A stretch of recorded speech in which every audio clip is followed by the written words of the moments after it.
YTN 라디오 이동현 뉴스 정면승부 2부 시작합니다. 전두환 씨 옹호 발언 논란에 윤석열 후보 결국 송구하다고 사과를 했는데요. 어젯밤 SNS에 올린 사진이 또다시 논란이 되고 있습니다. 관련해서 더불어민주당 안민석 의원과 이야기 나눠보죠. 의원님 안녕하십니까? 네, 불러주셔서 고맙습니다. 예, 작가님. 예. 자, 제가 방금 말씀드린 대로 옹호 발언 논란이 있었는데 사과를 해서 일단락 되나 싶었습니다만 어젯밤에 SNS에 올린 사진이 또다시 논란이 되고 있습니다. 이게 결국은 사과는 걔한테나 줘라 이렇게 해서 국민을 조롱한 거 아니냐 이런 논란까지 번졌거든요. 어떻게 보셨습니까? 이런 분하고 같은 하늘 아래 숨쉬는 게 부끄럽고요. 예. 이제 그 사퇴할 때가 되었다고 봅니다. 이게 며칠 동안 흐름을 보면요. 처음에 이제 전두환 찬양을 했다가 이게 문제가 되니까 슬쩍 유감 표명으로 넘어가려고 하지 않았습니까? 예. 그리고 그 다음에 돌잡이 사과를 인스타에 올렸고요. 그 다음에 이제 개사과를 올리지 않습니까? 예. 이 네 가지 단계 중에서 사과한 거는 면피용 사과라고 보고요. 전두환 찬양했고 돌잡이 사과, 개사과 이것이 윤석열 후보의 인식이라고 보거든요. 예. 그러니까 전두환을 찬양한 것에 대해서 본인이 잘못했다고 생각하지 않는 거죠. 그래서 이번에 제가 확인한 게 윤석열 후보는 일배 수준의 역사 인식을 가지고 있는 후보라는 것을 알게 된 그런 지금 계기가 되었고요. 예. 그 다음에 이제 문제가 해명하는 것을 보면은 윤석열 측에서는 거짓 해명을 하고 있어요. 예. 과연 이 사진을 누가 찍었을까요? 집에 밤늦게 들어가가지고 실무자가 찍었다고 해명하는 것 같은데 예. 저는 이걸 믿어지지가 않습니다. 그래서 이 사진을 누가 찍었는지에 대해서 좀 규명이 좀 돼야 될 것 같아요. 그냥 넘어갈 일은 아닌 것 같고요. 세 번째로 예. 이준석 대표의 반응이 좀 대단히 실망스럽습니다. 이 일은 역사를 왜곡하는 윤석열 후보에 대해서 대표라는 이준석 대표가 이거는 굉장히 강한 차원의 뭔가 어떤 조치가 있어야 되는 것인데 이준석 대표 역시도 너무 어물쩍 넘어가려고 하는 태도에 대해서 좀 실망을 했습니다. 아무튼 윤석열 후보가 이번 일로 저는 사퇴를 해야 된다고 생각을 하고 예. 그런 취지의 제가 페북에 글을 올렸습니다. 예. 그 두 번째 지적해 주신 거 누가 사진을 찍었느냐. 일단은 처음에는 실무진이 찍어서 올렸다고 했다가 지금 현재 시각 그 YTN에서 윤석열 후보, 유승민 후보 1대1 토론을 하고 있는데 여기서는 아내와 실무진이 찍었다. 이렇게 지금 말이 좀 바뀌었거든요. 아내 얘기가 처음 나온 것 같습니다. 이게 저도 그 사진을 보면서 남자 손은 아닌 것 같은데 또 이제 여자인지 남자인지 좀 애매한 예. 구석이 있는데 근데 만약에 이것을 거짓 해명을 했다고 그러면은 이것은 전두환을 찬양한 것만큼이나 심각한 문제입니다. 그래서 이것을 누가 찍은 사람이 있을 거 아닙니까? 예. 10명이 찍지는 않았을 테고요. 예. 찍은 사람이 스스로 자기가 찍었다고 자백을 하고 그분이 사과를 해야 될 문제라고 봅니다. 알겠습니다. 그리고 세 번째 지적한 거 이준석 대표의 스탠스. 당 대표로서 어떤 스탠스를 취해야 될 것 같습니까? 주의나 제재나 경고나 이런 게 필요하다고 보십니까? 대표로서 할 수 있는 가장 강력한 조치를 취해야 된다고 보는데요. 예. 이것은 이준석 대표의 이미지나 국민의힘의 이미지와도 무관치가 않거든요. 그래서 예. 결국에는 국민들이 바라보는 국민의힘이나 지금 이준석 대표나 결국에는 지금 과거의 친일 독재 그 후예들이 잠시 화장을 하고서 포장만 바꾼 거 아니냐 그런 의구심이 있지 않습니까? 예. 그래서 이런 의구심을 벗어나기 위해서는 이준석 대표가 대표로서 취할 수 있는 극단의 조치를 취해도 부족함이 없다고 봅니다. 예. 경선 끝나고 호남 민심이 온전히 이재명 후보한테 가지 않는다 이런 분석이 좀 있었는데 윤석열 후보의 전두환 씨 옹호 발언 이후에는 호남 민심이 이제는 이재명 후보한테 다 가지 않겠느냐 이런 얘기도 있단 말이에요. 거기는 동의하십니까 혹시? 그런 측면이 있겠죠. 그러나 저는 호남을 믿습니다. 호남 민심의 수준이 우리나라에서 가장 정치적으로 의식화된 그런 그 지역이지 않습니까? 예. 지금 국민의힘이나 후보들이 호남 민심을 잡기 위해 가지고 뭐 이런저런 정치적 이벤트를 하고 쇼를 하는데요. 그분들이 뭐 백날 호남 가봤자 그분들이 가지고 있는 역사적인 뿌리, 친일 독재 후손이라는 것을 호남인들이 그 생각이 바뀌지 않을 겁니다. 예, 알겠습니다. 자, 이재명 후보 당 내에서 반대 여론이 있었음에도 불구하고 정면 돌파로 국감장을 선택하고 국감을 마쳤습니다.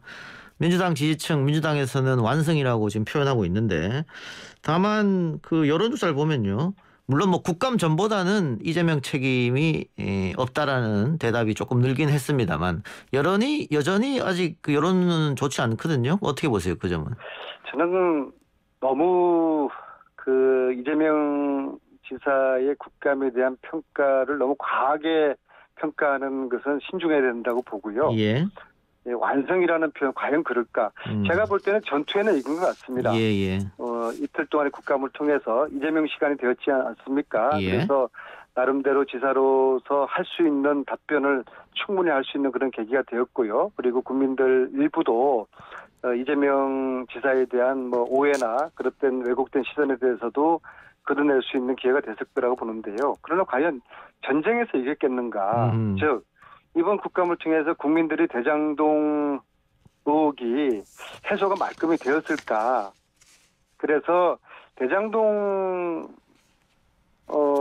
관련된 의혹이 전투에는 이겼지만은 전쟁에서 이겼을지에 대해서는 이거는 좀 국민의 몫으로 아직 좀 여유 있게 남겨둬야 될 것 같고요. 예. 이후에 제가 이제 드리고 싶은 말씀은 이제는 대장동 전투에서는 대통령 후보로서 이재명은 좀 빠져나가시라. 예. 그리고 대장동 전투는 당에 맡기고 이재명 후보는 중원으로 나가셔야 된다. 중원으로 나가서 중립지대에 있는 분들을 만나야 되는데 그중에 특히 청년들. 예. 지금 희망의 사다리를 잃은 우리 청년들. 예. 벼랑 끝에 서 있어서 팍팍한 삶을 살고 있는 우리 청년들의 이야기를 듣고 그들을 측은지심의 심정으로 보듬어 안으면서 청년들이 이재명을 통해서 희망을 보고 청년들의 좌절이 사회적 구조적 문제지 않겠습니까? 예. 이 구조적 문제를 협할 수 있는 후보는 이재명밖에 없다라는 그런 믿음을 앞으로 주는 그러한 청년들과 이재명의 시간을 당분간 가지는 게 예. 필요하겠다. 저는 그런 생각을 드리고 싶습니다. 대장동 남은 과제는 당에 맡겨라. 그 대장동 문제 하나만 더 여쭙죠. 유동규 전 본부장이 기소됐는데 배임 혐의가 빠졌습니다. 뭐 법률가들은 배임 혐의를 적용하기 쉽지 않을 것이다 예측하긴 했습니다만 어쨌든 빠졌는데 오늘 국민의힘에서는 대검을 항의 방문해서 편파적 수사가 아니냐 이런 주장을 했습니다. 수사에 대한 불만은 저희들도 있고요. 예예. 왜 각상도를 아직 수사를 하지 않는지 특히 정윤회 최순실의 변호사인 이경재 변호사가 초창기 화천대유의 고문이었는데요. 이게 15년 9월이었습니다. 국정농단이 무르익을 그때 시점인데 근데 왜 이경재 변호사는 아직도 수사를 하지 않는지 그건 저희들도 불만이죠. 어차피 예. 이런 사안은 이런 큰 문제는 여야 모두가 불만일 수밖에 없고요. 예. 근데 이 배임 관련돼 가지고는 자 우리 그 이 작가님하고 이렇게 한번 제가 말씀을 드려볼게요. 저하고 이 작가님하고 식당을 도금하기로 했어요. 예. 월 1,000만 원 수익을 올릴 거로 이제 예상을 해서 저는 600만 원 달라. 예. 그리고 나머지는 이 작가가 남는 대로 다 가져가시라. 예. 그렇게 계약을 했어요. 그런데 이 식당이 대박이 난 거예요. 예. 그래 1,000만 원 수익 예상을 했는데 월 2천만 원 수익이 난 거예요. 예. 그렇다고 그래서 제가 이 작가한테 내가 지금 잘못 했으니까 계약을 다시 하자. 그건 안 되는 것이죠. 예. 무슨 말인지 알겠습니다. 예. 네. 그래서 배임이 좀 어렵다는 말씀이고. 근데 이런 이야기가 나오고 뭐 물론 방금 말씀하신 것처럼 민주당도 수사에 대한 불만이 있겠습니다만 이게 지금 뭐 김만배 씨라든가 남욱이라든가 제대로 뭐 기소도 안 되고 구속도 안 되고 정영학도 마찬가지고 이렇게 되면 결국은 특검으로 갈 수밖에 없다는 주장이 더 커지지 않을까요? 그래서 일차적으로 이제 수사 결과를 지켜봐야죠. 그리고 이제 수사 결과가 좀 신속하게 나왔으면 좋겠습니다. 이 판도라의 상자 속에 뭐가 들어있을지 아무도 모르지 않겠습니까? 예. 제가 볼 때는 검찰 수사도 이걸 100% 밝혀내지 못할 거라고 예. 보고요. 예. 특검을 했던 국정농단 수사도 저는 반의 반밖에 못 밝혔다고 보거든요. 예. 그럼에도 불구하고 일단 검찰 이번 지금 수사를 지켜보고 결과가 나오는 걸 일단 보자. 거기까지만 제가 말씀드리겠습니다. 근데 특검이 지금 여야가 협의해서 출범시킨다고 하더라도 아마 결과는 대통령 선거 뒤에 나올 텐데 야당이 지속적으로 특검을 주장하는 이유는 어디에 있다고 보세요?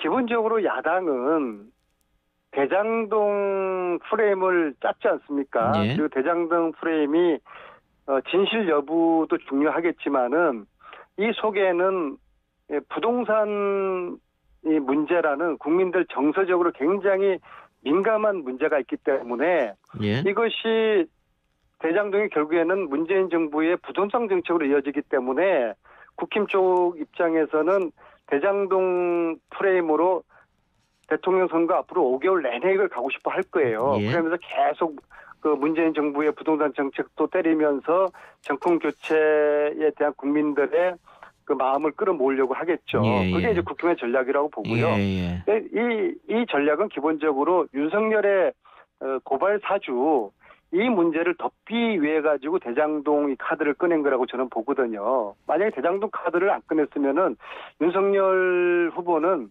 이 고발 사주 이 건으로 진작에 저는 후보에서 낙마됐을 수도 있다고 저는 봅니다. 예. 알겠습니다. 다른 질문 좀 여쭤보죠. 이재명 후보가 25일 날 지사직 사퇴한다 이런 게 언론 보도에 났던데 지사직 사퇴하고 청와대에 또 면담이 예정돼 있으니까 그 전에 이낙연 전 대표를 만나야 청와대 가는 게 모양새 좋지 않겠어요? 근데 지금 그 일정이 제대로 안 되고 있는 것 같던데요? 저는 급할수록 좀 돌아가라고요. 예. 일단 이낙연 후보님하고의 화학적인 결합을 해야 되지 않겠습니까? 이걸 예. 인위적으로 무리하게 또 패배한 측에서는 시간이 걸리는 것이거든요. 예. 그래서 좀 더 시간이 약이다 이런 생각을 가지고 이낙연 총리께서는 정치적인 내공이 아주 깊은 분이세요. 예. 또 뭐 인격적으로도 훌륭하신 분이고요. 또 당의 어른이지 않겠습니까? 예. 그분이 여러 생각을 깊이 지금 하실 거예요. 예. 그리고 언제 좀 이재명 후보의 손을 잡아줄지 나름대로 정교하고 치밀한 타임 스케줄을 잡고 있을 거라고 봐요. 단 당에 누가 되거나 후보에게 상처 주는 그러한 은행은 하지 않으실 분으로 제가 믿기 때문에 그건 제가 이낙연 후보의 인품에 대한 신뢰가 있기 때문입니다. 예. 그래서 그런 어떤 절차상에 대통령을 만나기 전에 후보를 먼저 후보가 이재명 후보가 이낙연 후보를 전 후보를 만나는 그런 모양새는 좋겠지만은 예. 그 역시도 인위적으로 그것을 만들어가는 일정보다는 저는 이낙연 총리님의 그런 그 입장과 사항을 최대한 존중하고 배려 하는 게 필요하다고 보고요. 그렇게 진정 어린 배려를 하는 것을 이낙연 총리께서 느끼면은 자연히 저는 이재명 후보의 손을 잡아주실 것이다. 시간이 약이라고 봅니다. 서두르지 말라는 이런 뜻입니까? 네, 저는 그렇게 보고 있습니다. 알겠습니다. 마지막으로 오랜만에 연락드렸으니까 개인적 질문 하나 드리죠. 그 하마평으로 내년 지방선거에 의원님께서 경기도지사를 준비한다 이런 얘기가 많이 돌던데요. 뭐 그 이야기 자체가 저에게 가분한 이야기인데요. 근데 뭐 여론조사를 하게 되면 제가 압도적으로 1등이 나와서 아니 저 정치인 촉이 있는 이동영 작가께서 왜 그런지 좀 분석을 한번 해주세요. 저 참 부족하고 보잘것없는 정치인이고 제 스스로도 부족한 제가 5선까지 하게 된 것을 정말 가분하게 생각하는데요. 아마도 최근에 어느 평론가 이야기를 들으니까 두 가지 이야기를 하더라고요. 안민석 의원은 여성들에게 좀 호감을 주고 인기가 있다. 예. 그것이 왜 그런지를 의원 스스로가 한번 좀 잘 분석을 한번 해봐라. 예. 그다음에 두 번째로 그 최순실 국제농단 때 안 의원이 활약했던 그 부분을 국민들의 가슴 속에 좀 부채로 안고 있는 것 같다. 예. 제가 이제 뭐 문재인 대통령 이 4년 동안에도 뭐 장관도 한 번도 못하지 않았습니까? 물론 예. 저는 제가 공치사하기 싫다. 난 이제 문재인 대통령 계시는 동안에는 장관 같은 거 하지 않는다. 제 스스로가 다짐을 한 측면은 있지만요. 그런 거 국민들이 모르시니까는 안민석이 참 이 문재인 정부 만드는데 뭐 큰 공을 세웠는데 아무것도 못하고 있네. 미안하네. 좀 그런 부채의식이 있다는 그런 이야기를 제가 어느 평론가한테 들었는데요. 예. 모르겠습니다. 이 작가는 어떻게 생각하시는지 제가 따로 한번 의견을 들어보고 싶네요. 알겠습니다. 예, 안 나간다는 말씀은 없었다는 것으로 정리를 하죠. 의원님 오늘 인터뷰 고맙습니다. 그래요. 수고하십시오. 예, 지금까지 더불어민주당 안민석 의원이었습니다.